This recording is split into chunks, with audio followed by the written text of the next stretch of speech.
So as we've talked about a couple days ago, Republican Senator Rick Scott, the chair of the National Republican Senatorial Committee, is facing some tough questions from all the other Republicans in the Senate demanding to know where roughly $150 million of their campaign dollars went. Because they've raised $173 million this election cycle, contentious midterm races right around the corner now, and they've only got $28 million left in the bank. So almost $150 million gone, poof. And they want to see the receipts. They want to know where it went. So Rick Scott, again, who is in charge of the money, he did the only logical thing a person could do in that situation. He fled the country.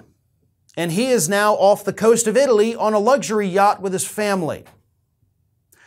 Now, let me make this totally clear. I am not in any way suggesting, nor do I believe, that Rick Scott stole the money from the NRSC, right? That would be ridiculous. The guy's got hundreds of millions of dollars. He doesn't need to take money from anybody. Plus, it would be fairly obvious. It's a little too on the nose for him to steal the money and go sit on a luxury yacht off the coast of Italy.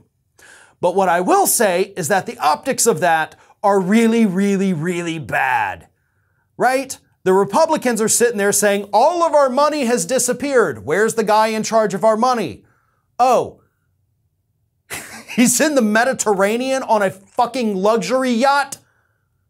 What the hell? I mean, honestly, if you were watching this in a movie and you saw the evil corporate villain do that, you'd be like, all right, that's a little too far-fetched. Nobody would actually do that. And here Rick Scott, who is pretty much a cartoon villain at this point, does it. Not that he stole the money, okay? Please do not think for a second I'm trying to suggest that he stole it. I'm just saying the optics of this do make it seem like he did. But he didn't. He's got, like I said, hundreds of millions of dollars, just like the Republican Party used to, but they don't anymore because Rick Scott sucks at handling money. And as I said last time, the first time we talked about the story of the money disappearing, that's kind of what you get. Like, there is literally nothing in Rick Scott's history that should make anybody think that he's good with money. He was running the company, founded the company, that committed the largest Medicare fraud in history, had to plead the Fifth Amendment 75 times so that he didn't incriminate himself in the activity. And yet Republicans looked at that and said, that's our money guy. That's the guy we want to put in charge of the purse strings. Even though he's only been in office for 4 years, it's not like he had any kind of seniority in the Republican Party. So it made no sense at all to even put him in charge of all of your money.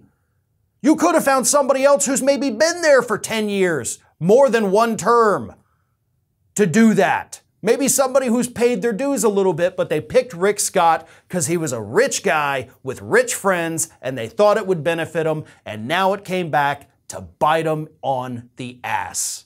And Rick Scott clearly doesn't care because he's enjoying his little August vacation on that luxury yacht off the coast of Italy. This is Hattie. Hattie wants to know why you have not subscribed to our channel. You obviously like our videos, so do us a favor and subscribe.